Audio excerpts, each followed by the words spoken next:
What's up, guys? On the Real G, Now Serving Whisky.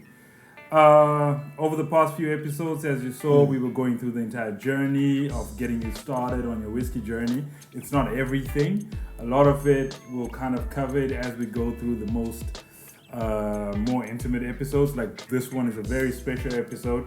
As you can see on the screen right now, we're pouring the brand new Glenfiddich Grande Couronne. How do you? Grande Couronne. Grande Couronne. There we go. Special guest at Jezz, the DJ, on Instagram, Twitter. Follow him. Also the Glenfiddich ambassador for South Africa. And thank you. Welcome. That was such a treat. Yeah. That was such a treat. That was amazing. I mean, to get such information from the guy who actually created this, Brian Kinsman is the malt master. He's the sixth malt master. Unfortunately, we had an opportunity to listen to him with our global brand ambassadors, Drew and Ralph, who's a massive colleague and good friend of mine.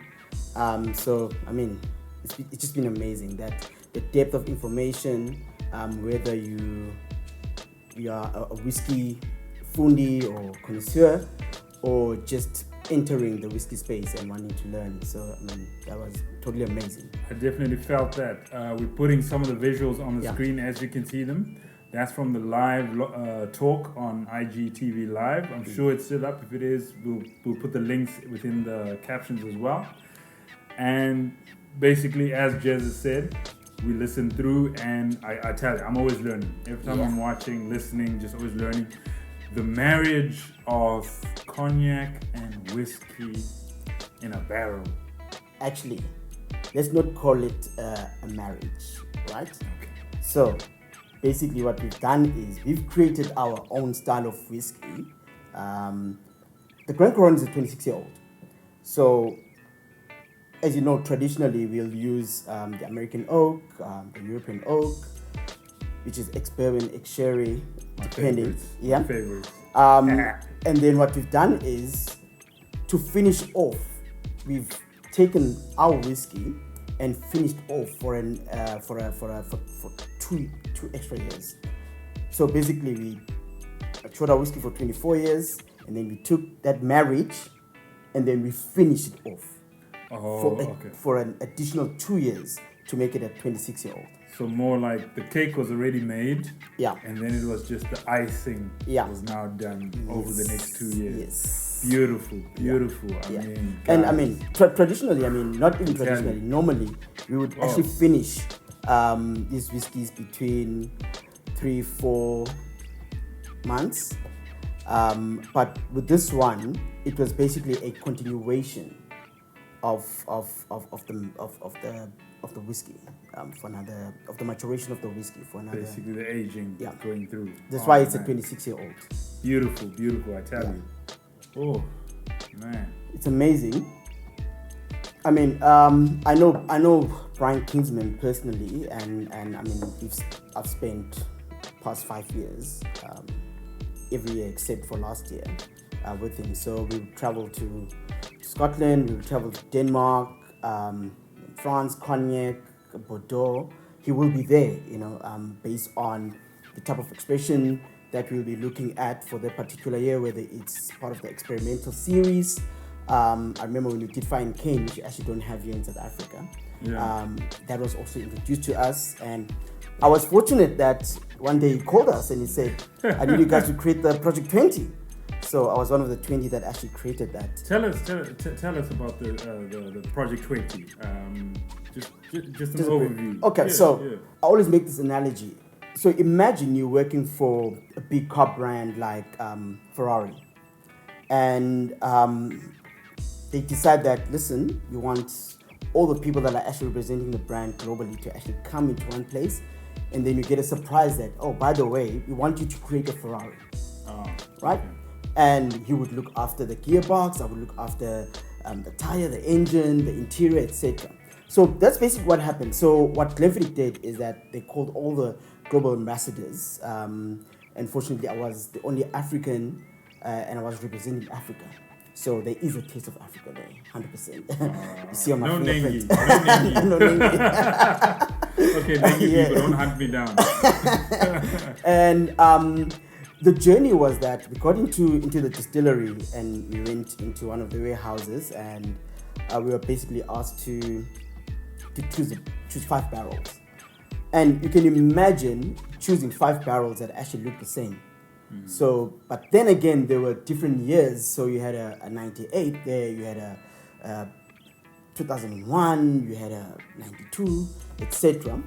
And sometimes we write things, and I think the perception is always that the older the whiskey, the better it is. True. Right? Yeah. But for me, what I've learned from that was everything is based on your palate. It's your character. So what Brian Kinsman said, choose these 5 barrels. Now, we went into the lab. Yes. And we had to nose and taste all the samples from this barrel. So Jazz here, Struan, Dave Paradise, Mark Thompson, each and everyone had their own 5 samples. And then out of that, you then had to choose the one barrel that speaks to you in terms of what you love in a whiskey. Okay. So that was their journey. Now, everyone that actually knows me, that always consume and drinks with me and socialize, they know I love the 12-year-old. It's fresh, it's clean, easy to drink, pair you can mix, you can. So it's just a vibrant whiskey that's easy to play with. Yeah. And how I actually discovered that when I play, I normally have my whiskey with 4 blocks of ice. And sometimes while you're playing and focusing on that, and because you disappear in time, and by the time you get back to your whiskey, you're like, this is still amazing, And it hasn't lost character. It's not yeah. changing character, but it's more. It becomes elevated and much more, as we're saying, whiskey becomes much more vibrant and fruity and clean. Those vanilla notes that are actually coming out. It's what I love in the palate. Okay. Now, my sample, I think it was a 98 barrel. And from that, I was getting a lot of butterscotch characters, a lot of sweeter characters. Remember, I've got a sweeter palate, very African. They got us with sugar. Sugar is how they got us. And that's what actually captured me. And I said, I think this is the one. Yeah. There was 3. I was playing around and tasting and nosing, and it was going crazy. And then when Brian Kinsman took all these samples and then married them, so there was 17 American oaks, ex-bourbon, and there was 2 sherry casks, and then 1 pot pipe. I remember the pot pipe was my friend from Canada, Bev, and it was just an amazing marriage. And I think for me, those were part of my learnings, because yes, we go through all these journeys of introducing people, and I think when I started with Glenfiddich, it took me, I started 2012 and I only went to the distillery the end of 2014. So you can imagine where you're actually speaking to consumers who've been to the distillery, who know things that you actually don't know. And you're like, I haven't been to the distillery. And that's the thing, because I need to get there. We get blinded by the perception of what other people think, instead of actually understanding what's our personal journey with the whiskey. With the whiskey, correct. That's what we've been trying to do, guys. Is get you started on your own journey. This is about you. It's not about what I'm getting from the whiskey. As you've heard Jazz share his story and what Project 20 is. It's a beautiful drink, actually, Project 20. Yeah. Where can people get it locally? Just even try it. Yeah, Just even try it. It's available at Macro. I know at Macro, Ultra, a lot of the boutique whiskey places, Whiskey Brothers and all that. If I want to go to a bar. Actually, if you want to go to the bar, I know Yobo. Yeah. Okay. I know they do have a Project 20. We were actually speaking about that. So it's just been an amazing journey. 47% ABV, non-chill filtered.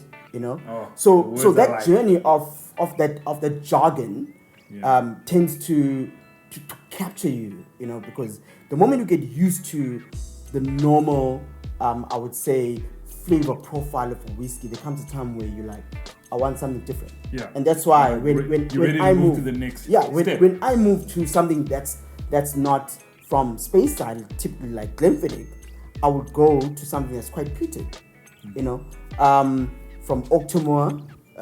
But my favorite peated whiskey is actually Ardbeg 10. Oh, the 10. That is a good one. Because, I could agree. Because it doesn't take me out of my comfort zone. And it's not like a Vulen like heavy. a Vulen, it's not heavy, it's not medicinal, It's and just- all that. yeah, So I mean, just perfectly and right. that's the thing. People don't understand. There's a whiskey for every palate. So Yes. just because you don't like that doesn't mean that it's meant for you. Yeah. And that's why when we do all these the tastings, we would go 12, 15, people. 18, 21, Yeah. etc. Because somewhere in those expressions There's one lies that the you one like. that actually speaks to you Correct. from a palate perspective. Grande Couronne. We Yeah. just had a tasting. What was this saying to you?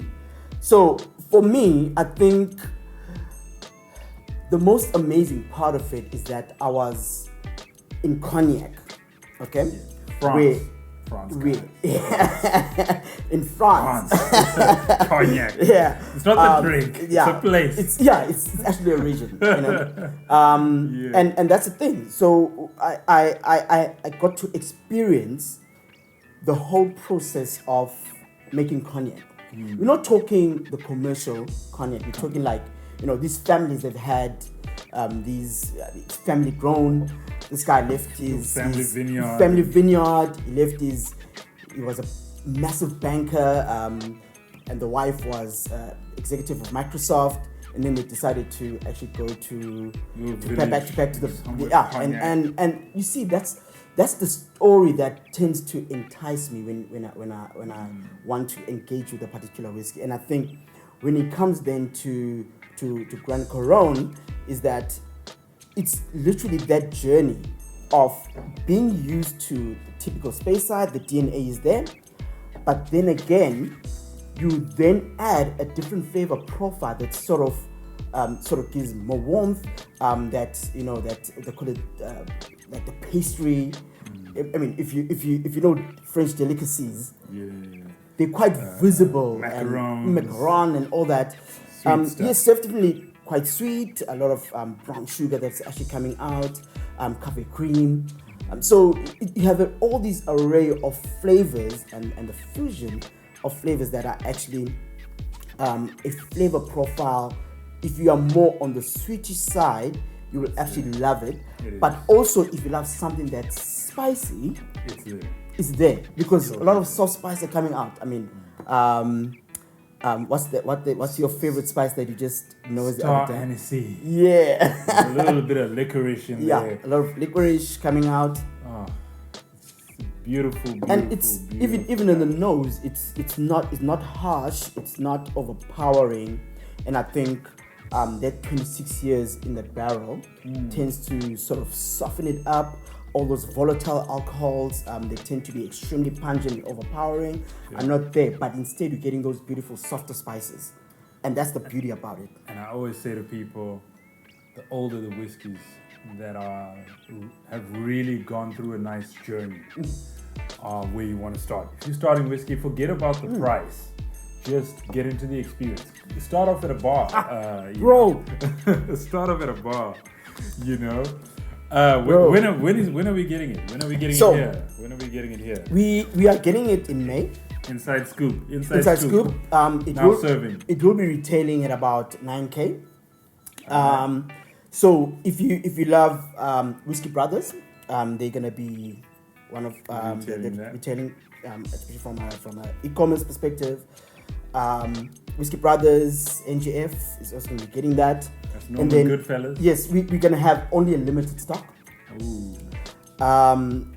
Which I would say for the first round, but it is a permanent expression that's going to be there. Okay. So the original 26-year-old that so that has been phased out, it's been discontinued.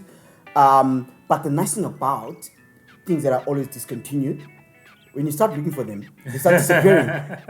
So guys, here's a tip. That's where whiskey collecting starts. Get yourself the 26-year-old, and I mean it's quite different to the Grande Couronne. Definitely. The 26-year-old was only matured in an American oak. Yes. For 26 years. hence the color was very light.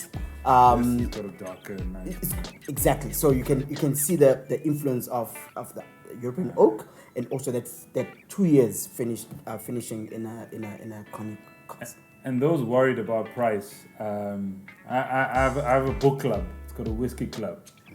4 or 5 people get together. Oh, we can get that bottle, hey? Yep, definitely, definitely. I mean, it's definitely something that you want if you're a collector. And even just to try it. I mean, you just want to try it. High-end, I say you just want to try it. It's part of the journey of whiskey. Let's enjoy it. Drink responsibly and remember the experience. Thanks, Jezz, for the visit. Thank you, my friend. This was amazing. And we definitely see a lot more about you. We'd say slangivore and slangivore. To good health and to good life. There you go, guys. Someone asked me what that meant because I said it last time. There you go. To good health and to good life. Now serving. Slange, my friend. Slangivore.